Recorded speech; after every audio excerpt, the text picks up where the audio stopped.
I am going to introduce the next panel.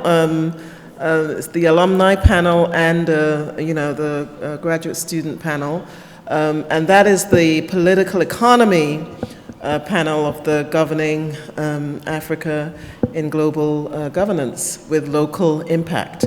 The moderator of this panel is another PhD candidate as well. His name is Dominic Ofai, and he is a second-year PhD student who is also a candidate, and his research is on security issues, regional trade issues, and he also has spent a lot of time with ECOWAS and the African Union, where he got his master's degree recently before coming here. Come on, Dominic. Thank you.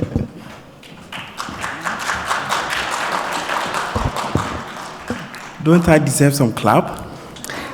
Thank you, and thank you so much, Professor Dozie, for the wonderful introduction, probably the best I've gotten for a while. I want to take the opportunity to also recognize two of my professors here, Professor Douglas Thompson and also Roberta.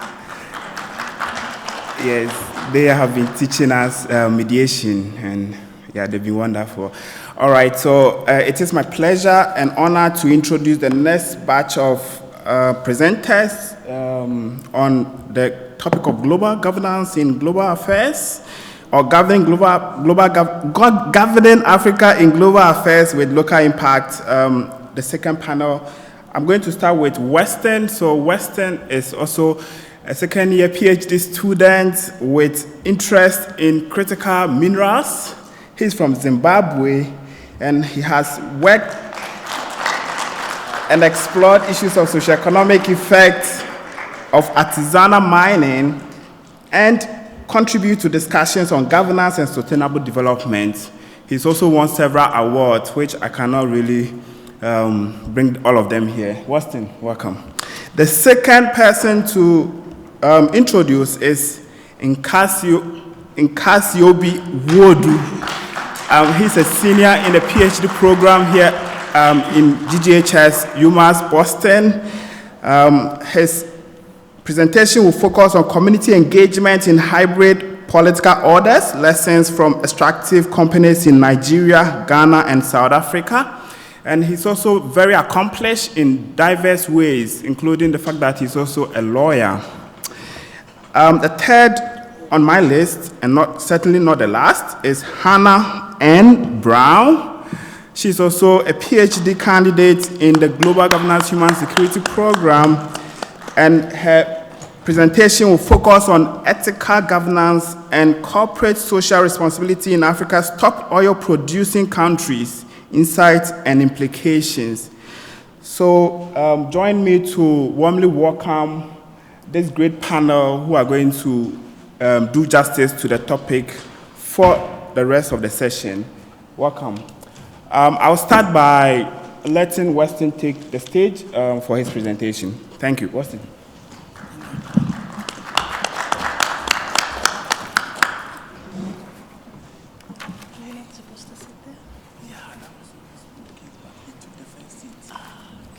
Good afternoon to you all. My name is Weston, as Dominic has already pointed out. Let me start by admitting that this session I've learned Prof just cautioned the use of the word sub-Saharan Africa, which I have been using a lot. So I've learned my lesson, and I'm going to work on improving it.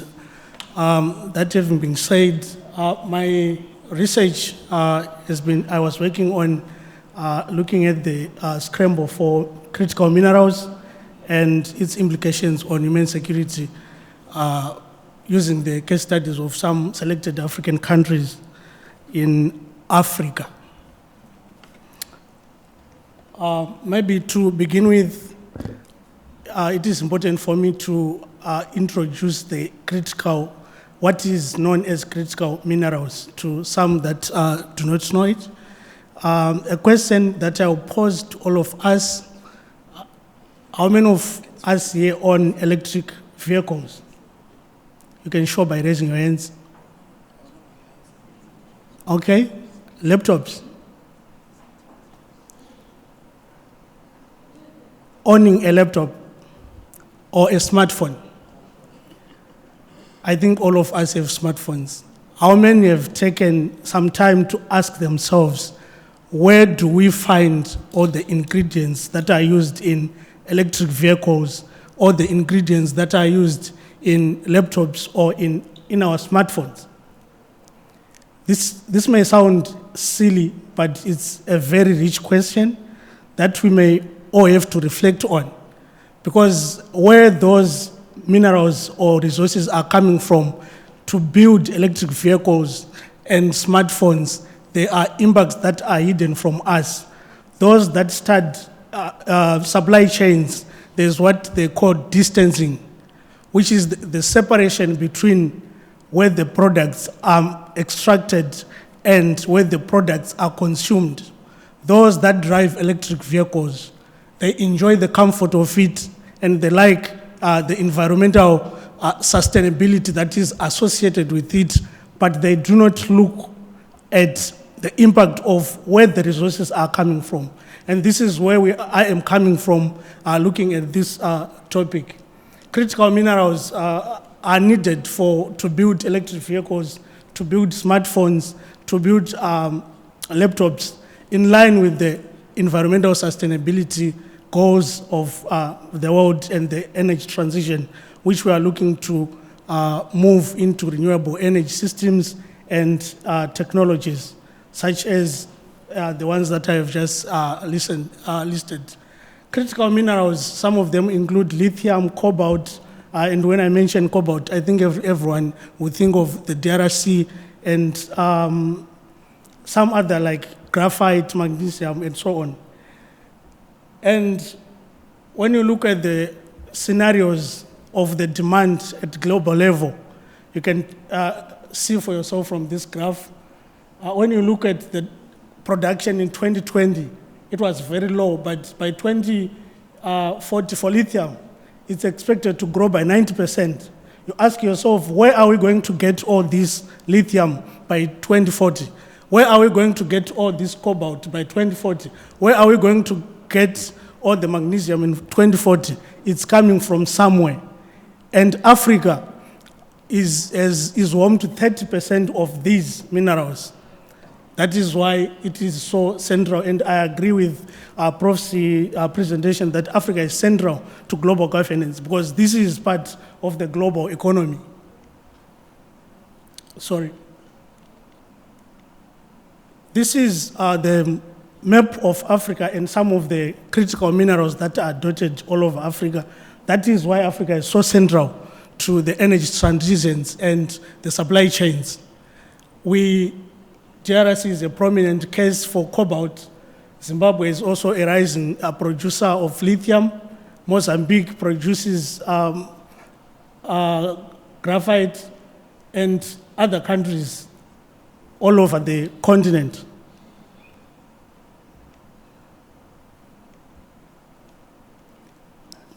Sorry.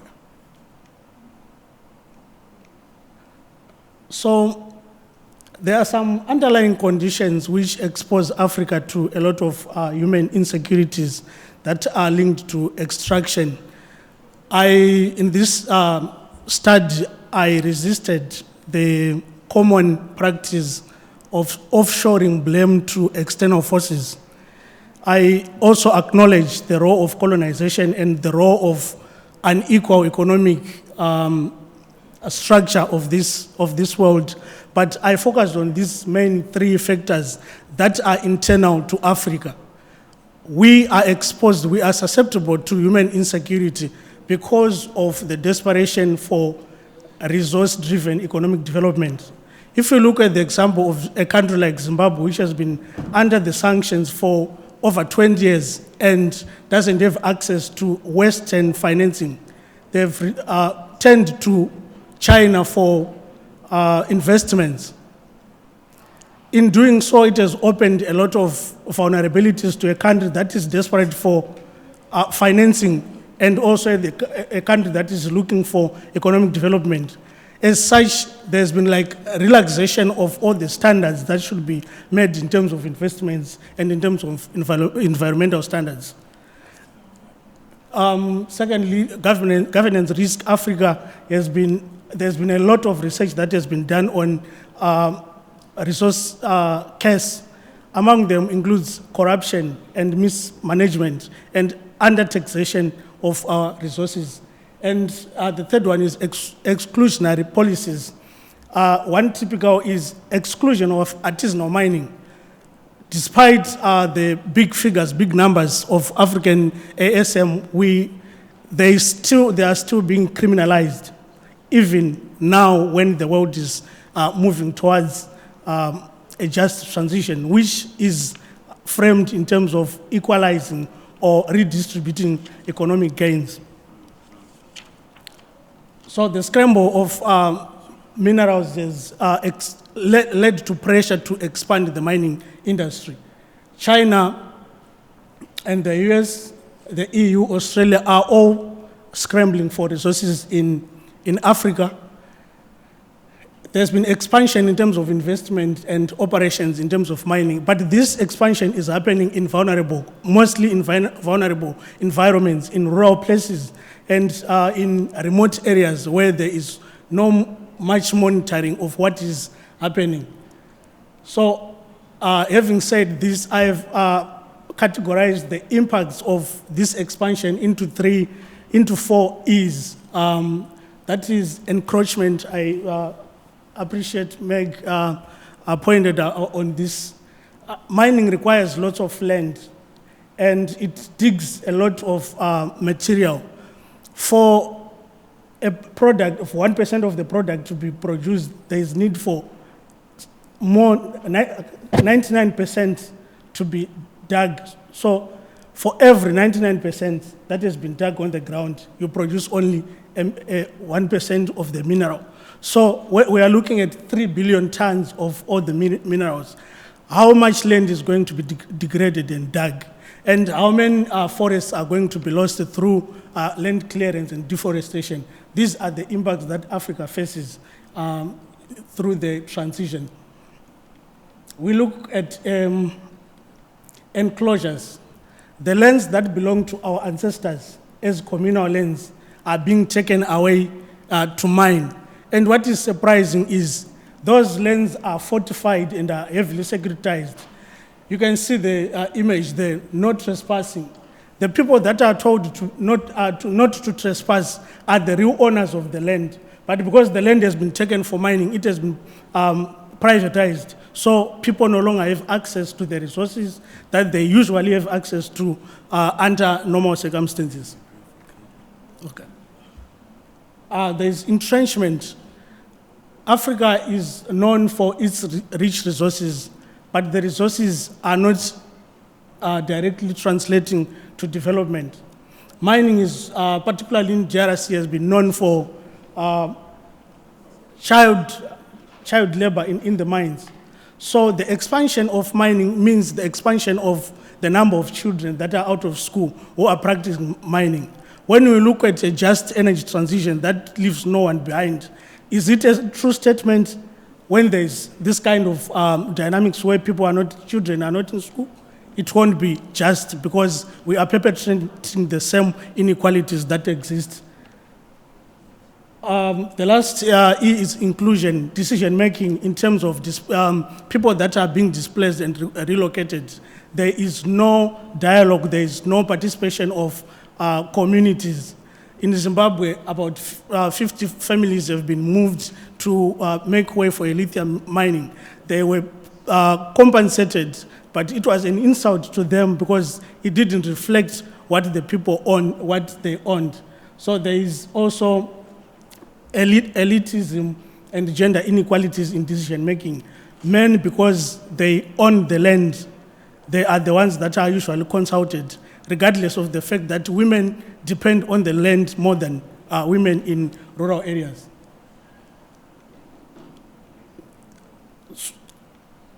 in terms of human security, there are so many components of human security, but I have chosen to look at these: environmental security, food security, economic security, and healthy. Because of loss of land and loss of water resources, people are exposed to food insecurities and other insecurities that affect the standard of living. These are some of the pictures that I took in one of the mines in Zimbabwe. This is how the land is looking, and people are exposed to land and water pollution. Maybe to conclude, I am arguing that the scramble for African resources is detrimental to the African communities in ways that just energy transition won't be possible. Thank you. Thank you so much, Weston, for your presentation. Can we have Nkasi? Yes, sir.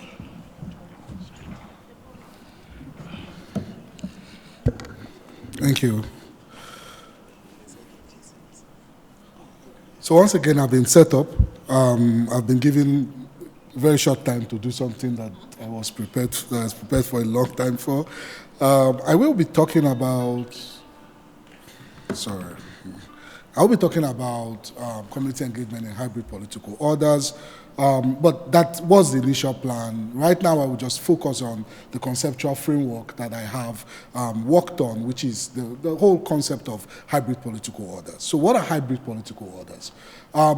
Max Weber and conventional governance tells us that a state can only be defined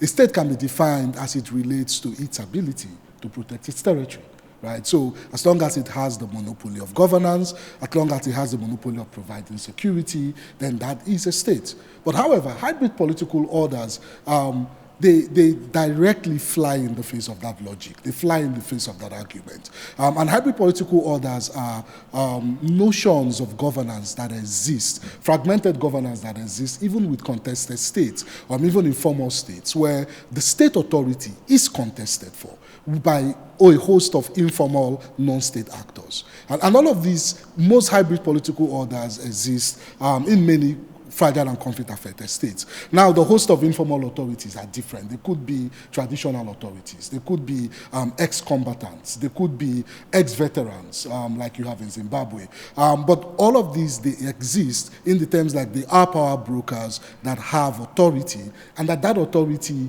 contested with the state, and they have a sense of popular legitimacy. Now, the problem is that what then happens when you have private sector investments in this context, right? Now, if you follow Weber, private sector investment would come in and get the necessary licenses from the states and go and engage in their actions, particularly extractive industries. But in hybrid political orders, that is not the case, because even when you get licenses from the state, hybrid extractive companies and businesses have found that they must necessarily engage in informal authority actors so that they can carry on their business. Now, in governance literature and in business literature, some of these things or actions or host of actions that businesses engage in is called the social license to operate, which refers to a host of actions that they need to do to gain the legitimacy of the people, in addition to them getting the legitimacy or getting the licenses from the formal state. Now, how does this work in hybrid context? And so I'm going to just keep all of this. And I was looking at these from particularly 3 countries, Ghana, South Africa, and Nigeria.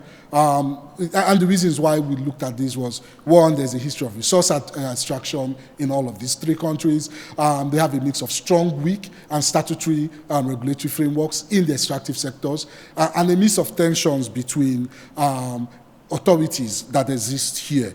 Right now, hybrid firms have found out, according to research, that they must necessarily engage. They must, in addition to collecting the requisite licenses, they must engage with informal authority actors. Now, how does this happen? In what mode does this work? I look at the framework which Albrecht and Mo talked about in the context how interactions occur between formal and informal authority in hybrid authorities. One is that they coexist, and that is a situation where simultaneously various forms of authority coexist with the formal state.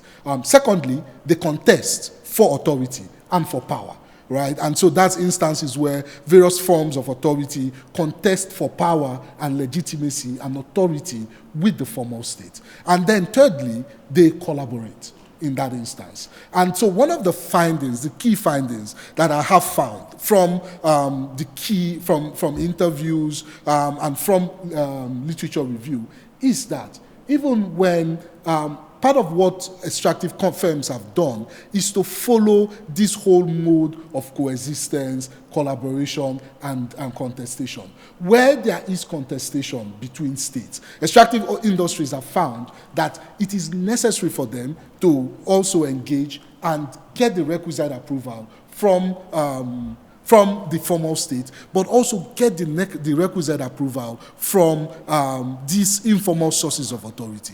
In terms where there is coexistence, right, in that particular instances, extractive companies, some of them have found that it is important for them to be pillars, to draw a bridge between contesting forms of authority in hybrid political orders, and then just sort of ensure that they move them from a point of coexistence to a point of collaboration. And so one of the things that we found is that there are lots of interaction points between extractive companies and informal authorities, and that's something that continues to exist. And then these are some of the key findings. One, that formal and informal interactions reduce SLO initiatives to economic issues, right? So basically, because of the contestation, extractive companies engage in a way where the need to get a social license to operate is reduced to a host of economic issues, right? So either you provide resources to communities or to informal authorities. In addition, they let you extract the various minerals that you need to do. But this critically ignores a history of perceived marginalization, a history of environmental injustice, and a host of governance issues at the macro level that also affect governance issues at the micro level.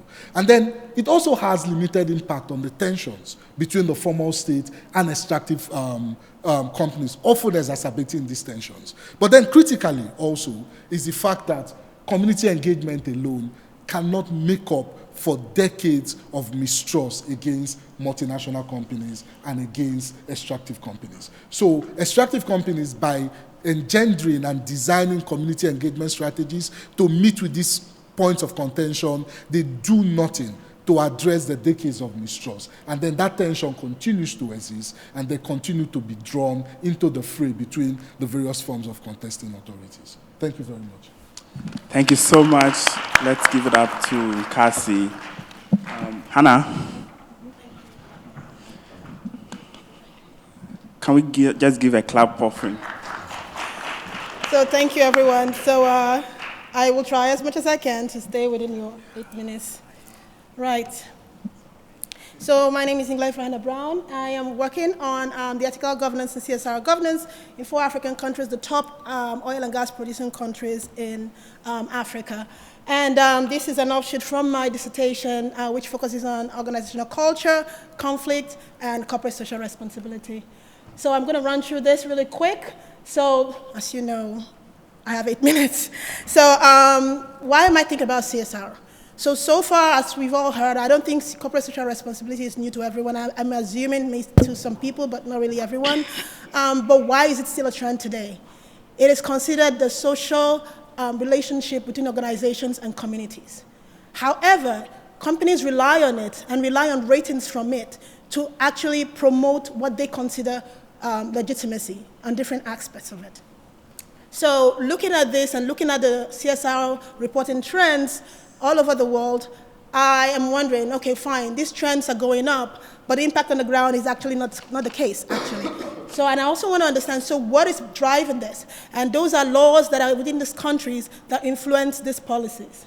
So, now, this spectrum actually talks about symbolic and substantive CSR. It talks about when companies are more interested in just focusing on the bare minimum. So let's just leave it at that because of the time. Bare minimum is symbolic. Substances is when they are actually interested in having an in-depth relationship, which would include multi-stakeholder involvement and in-depth response and reforms with respect to their community engagement policies and processes.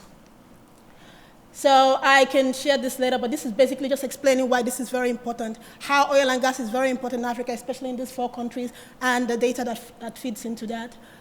And this is the reporting trends of what I just talked about, showing the increase from all the different countries. However, there's a discrepancy between countries like Nigeria and Angola, showing that even while things are increasing in Nigeria, in Angola it's reducing, so why is that happening? So now I am looking at why is that happening? I'm just going to skip through all this to focus more on this. So I did an analysis to find out that the ways the countries are actually representing their CSR in their laws, because this is a critical legal analysis, in their laws are actually representative of the post-colonial influence that they've had from their colonial masters. And that is influencing how they implement even CSR on the ground. So this slide literally tells you those legacy effects, the legal fragmentation, the state monopoly for Angola, and overlapping regulations, and also legal stagnation in Libya. So what are we looking at here? Looking at this policy, looking at this framework, which I'm using critical legal approach, and I'm also using systems theory, which looks at things from a holistic perspective and considered everything as a sum of its parts. So when I did all that analysis, I realized that these are the major challenges that influence this. And these challenges are influencing the implementation of CSR through these laws on the ground in these countries. These are just some examples of what's happening in the countries with respect to the ethical issues that they're showing out, that are coming forth from the legal policies and the legal laws from these countries. And then I did an enforceability analysis to look at how that plays out based on the country and based on the kind of laws that they implement in these countries. So you have in Libya, it's mixed Islamic and civil law, Algeria is civil law, Angola is civil law, and Nigeria is common law.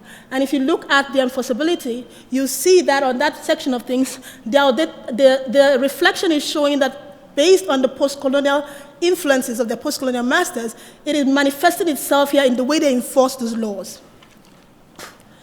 So, this is, okay, so you gave me the longer one. So sorry, this is the longer version, which would just tell you all the laws I went through. There were 17 in totals, the prominent laws in all the 4 countries, and I analyzed them all, and these are the findings that I got from everyone and the critiques from everyone. I'm just gonna scroll through them really quick because of the time, and get to the summary, which is this. So I have a table that represents all the laws, summary from all the laws and how it's implemented, the critiques of the critiques that of why the laws are not working the way they should on the ground in these countries.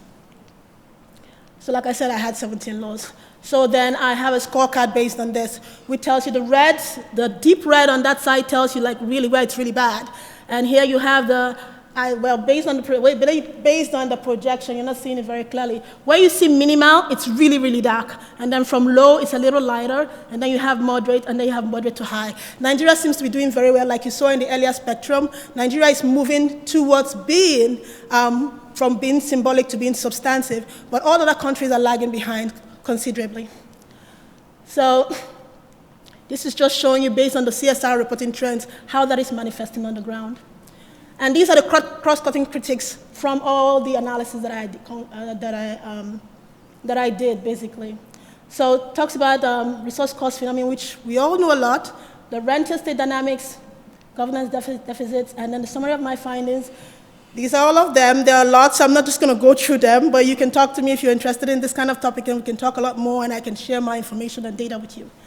All right, so I have a lot of summaries, a lot from the summaries of my findings, and this is what I'm proposing, how we can move from symbolism to systemic change based on the post-colonial influence on these countries. I am proposing that legal reform, institutional coherence, and community agency are very critical to ensure these 4 countries move to substantive implementation of CSR. Like I said, Nigeria is moving further, but the other countries are really lagging behind. So if they implement things related to this, it will go a long way to ensure that they move and make that system change that they need. And so these are the recommendations. And thank you. Okay. Thank you so much to our wonderful presenters. We are so pressed with time, and so I will invite to the podium and a few questions to our panel members.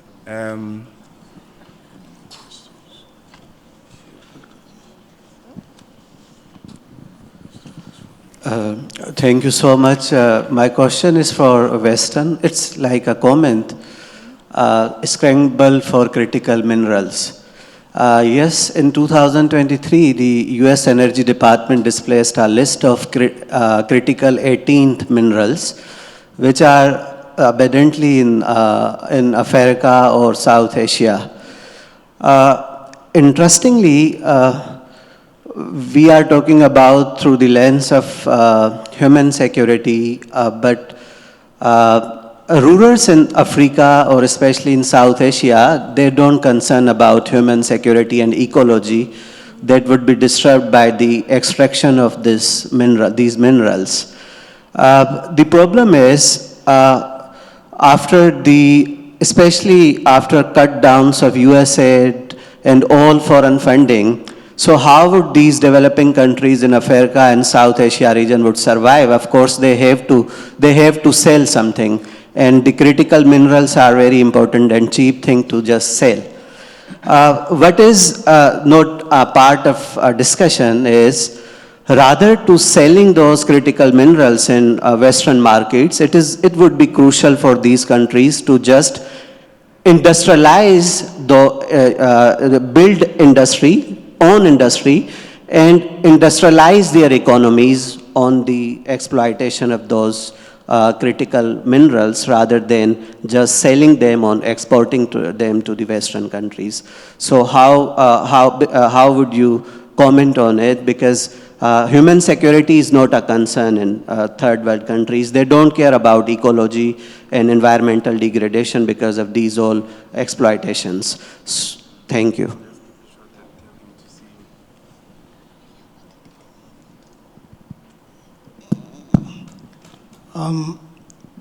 If I heard you correctly, you are recommending industrialization, which I also agree to, but there is a temptation of trying to maybe do value addition to every mineral that a country has, which at some point in time is not feasible, considering the fact that resources have times that are at boom and at times that they are not yet. So when you look at the prices of some commodities, they are rising, but it will be for a short time, to an extent that for poor countries, for them to add value, by the time that they finish the process of industrializing, the product is already out of fashion. So it's one thing to consider, but there are so many dynamics to the idea of industrializing, especially when it comes to minerals. One of the factors is also the rise of substitution. Before you realize it, before industrializing in a specific mineral, you may find out that there is already a substitute because of our constrained budgets to speed up industrialization. And the issue of concern about ecological issues, I beg to differ respectively, because if you look at some of the impacts of mining that have been recorded during the Roman Empire times, they are still here. So if we continue mining without regard for the ecology, where will we be, especially for a continent like Africa, which is experiencing booming population? we will find ourselves in conflicts for land because it has been degraded. So I think there is need to consider those ecological issues.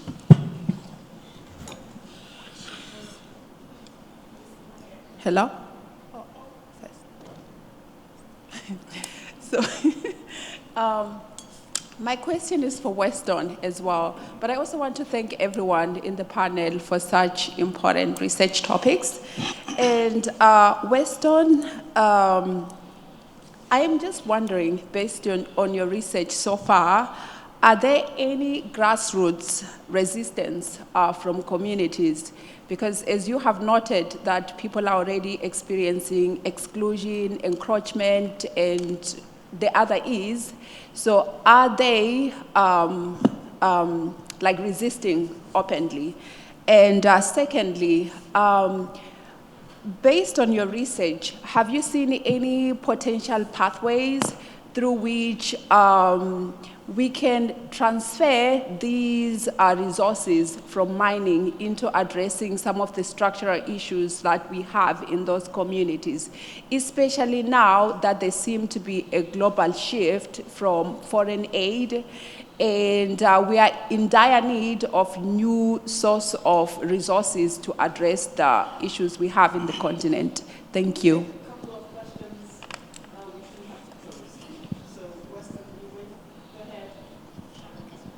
Okay, thank you.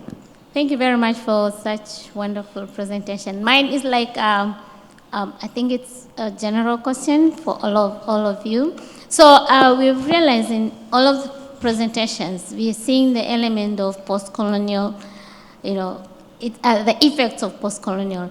And, as imagine African scholars, the critical issue here is, what are you going to do differently to really get rid of this post-colonial thing? We've been hearing about it for so long, right?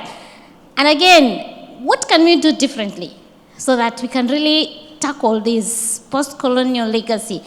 It's just impoverishing and doing all kind of things that we are observing. Thank you. All right. Thank you to all of you for such great presentations. My question is to Hannah.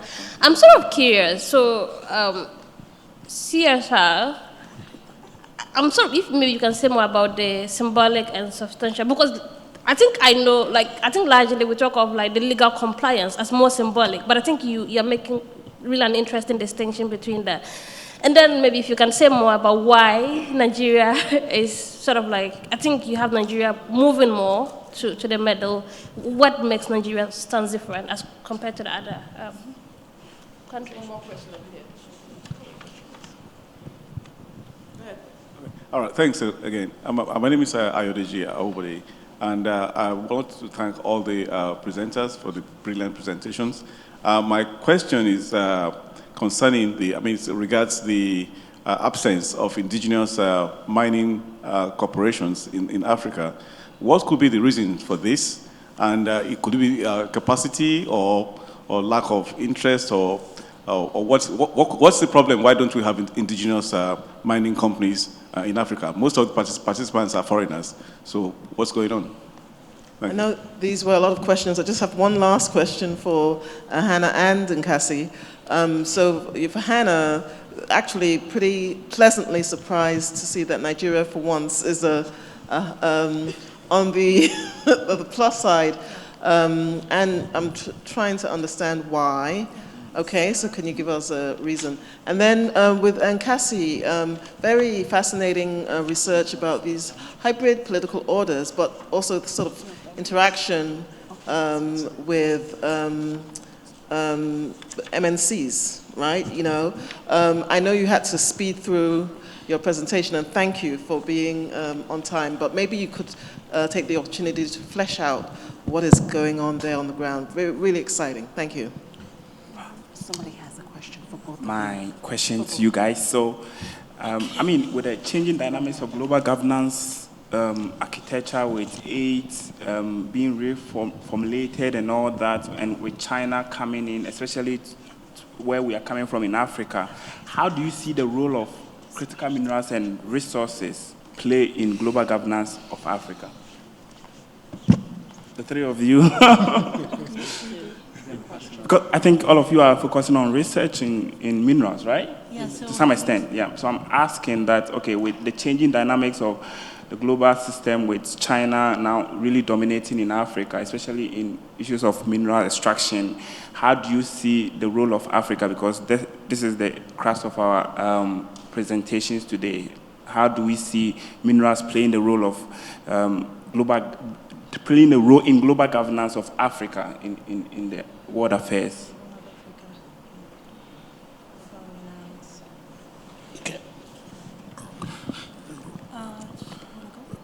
So just so that since I don't have much questions, so one, I think in terms of post-colonialism, post-colonialism provides us with a tool for questioning the notions of governance and notions that we see that had handed over to us by colonial masters. And I think that we see beyond scholarship on post-colonialism, there is consistently at the grassroots level a continuous activism against neocolonialism, and a continuous activism against the imposition of neocolonial and post-colonial concepts. I mean, for example, I think the whole concept of hybrid political orders is essentially an exertion of local communities disagreeing with the Weberian notions of what governance is and saying this is how we will do our governance. And you must necessarily, and so, which is really why it really is interesting, because the fact that multinational companies engage with these forms of informal authority, it's not necessarily because they want to, it's because they have to.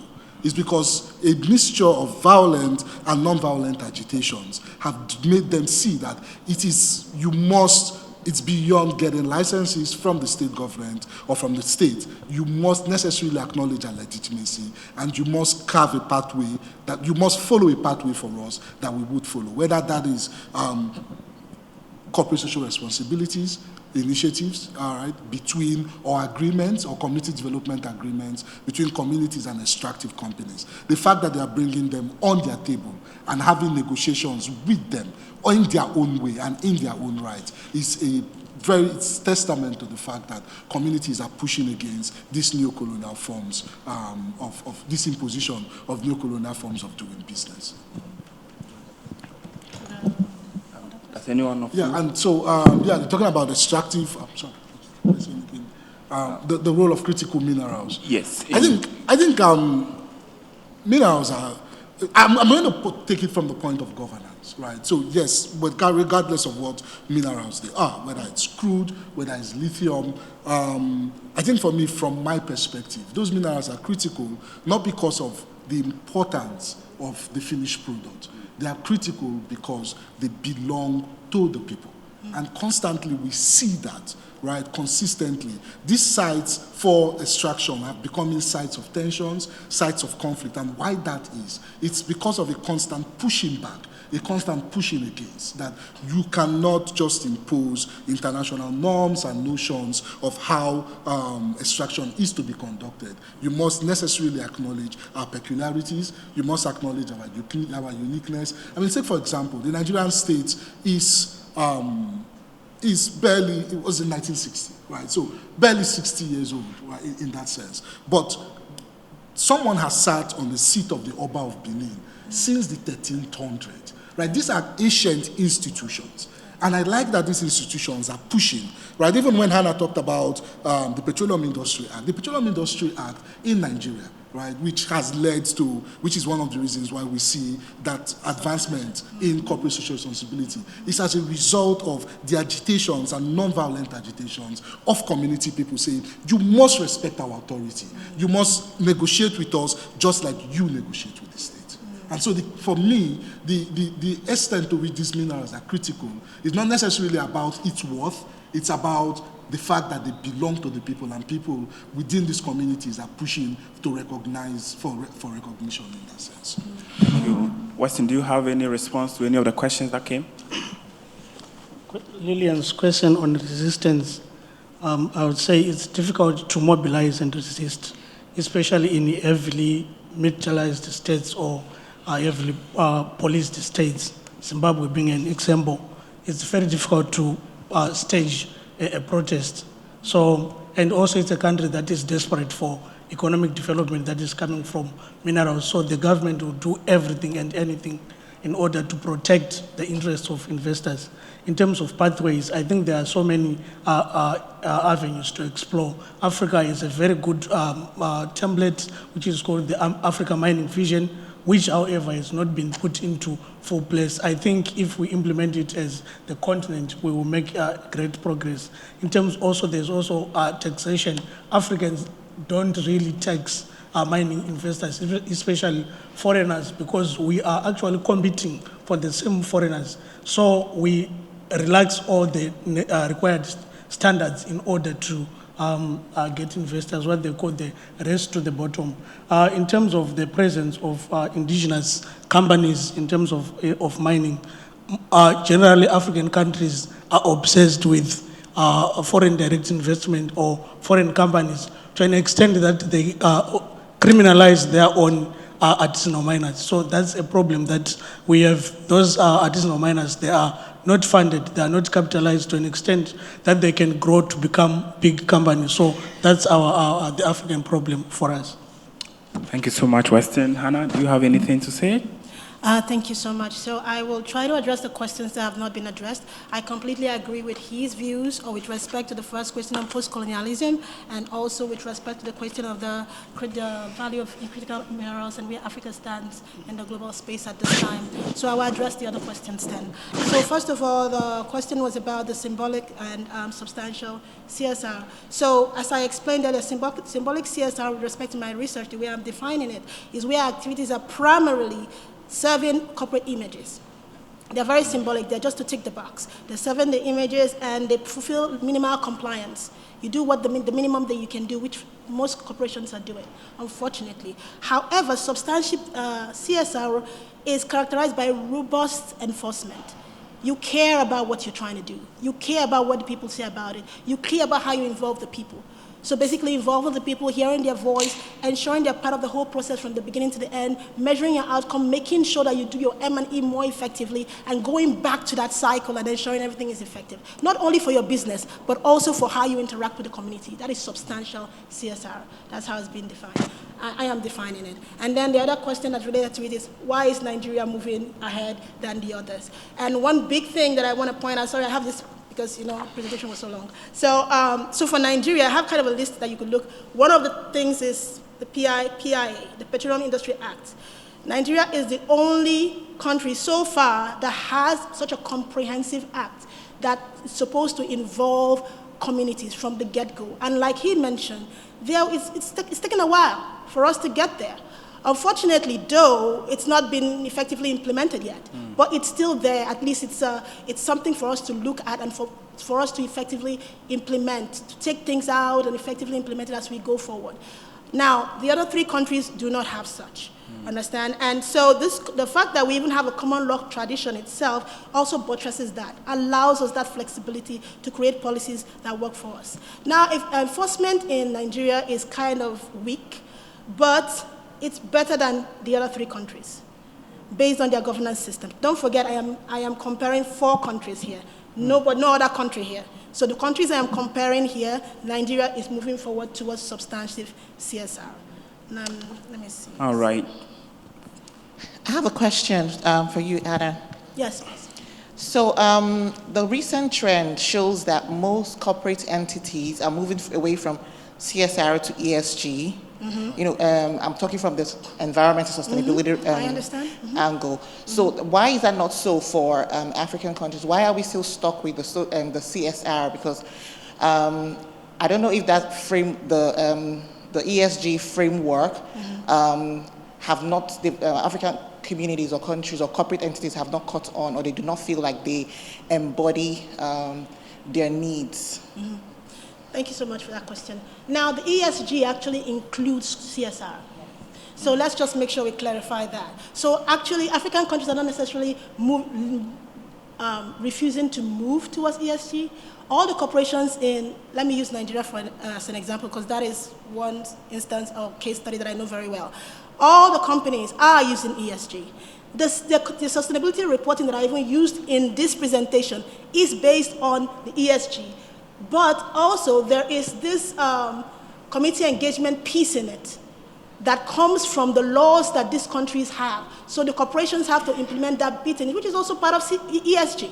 You understand? So unfortunately, because of the fact that, no, I won't say unfortunately, I actually think it's fortunately, because of the fact that communities now are standing up and insisting that there must be more stakeholder engagement. All right? So companies, it's more to the fore. And the way they are doing that is, unfortunately, taking it to the extreme, I would say. So if you don't enforce things, it will result in conflict and will destroy your property. But they've done it for so long, about what now, 60-something years now, that it is very popular, and now the companies are listening. So we have to develop something. We have to work on how to make this relationship we have more beneficial for both of us, what I would call mutually beneficial, in a way that I can do my business and you can have what you were promised to have from me, and we can all live in harmony, which is actually what my dissertation is about, which is corporate culture, CSR, and conflict. How corporations can implement CSR within their larger organizational culture, and how that in itself will be a conflict resolution mechanism in how they relate with communities on the ground. On that interesting note, I would like to thank the three of you incredibly for such a wonderful and powerful presentation and exposition on your various researches. Thank you so much, Weston. Thank you so much, Nkasi. Thank you so much, Hannah, for this incredible time. And I'll leave the podium for Professor Edozie to give us the last words. Thank you, guys. I want to take one last question from an audience member, and that question was for the group. Go ahead. It was for the keynote speaker. Okay. Good afternoon. It's actually for both of you, as the host and the keynote speaker. My name is Ismail. I'm from Bridgewater, and the question is general, like, the trend that we can see right now is most countries are moving away from the globalization of everything, and they're like focusing mostly inwards in what they want to do. So my question is, as the theme here goes around about how can we look at global affairs and the local impact, my question now is the reverse. The trend is different. How do we use the skills that and the knowledge that we've acquired right now, today, to reflect growth inwards? Great question, and I'm going to let my guest and keynote and Thomas, there's a mic right there. Okay, speak to it. But I do I'll also teach international political economy and international relations subjects, and so deglobalization is a trend. But that's not a trend towards nationalization. It's a trend towards a multipolar globalization and a regional globalization. And, it's an opportunity for Africa, especially for regional Africa. Much of what my colleague has spoken about in terms of the African Union, globalizing Africa on behalf of 55 African countries is sort of our response to deglobalization. Go ahead.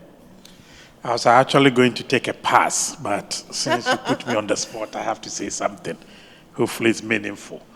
At least from where I sit, it appears to me that for African countries is not a turning inwards. From my perspective, or at least based on those I have had a chance to interview and talk with, for them, going inward is not the way out of the challenge that they have, because they know very well that going inward would never help them, at least would never help the African countries either develop. It also never would help the African countries to exercise the agency, because going inward also would invite other individuals, especially considering the fact that these continents or the continent of Africa has undergone or has experienced exploitation. And therefore, going inward is an invitation of more exploitation. So they want to develop global rules that you can hold the big players to account.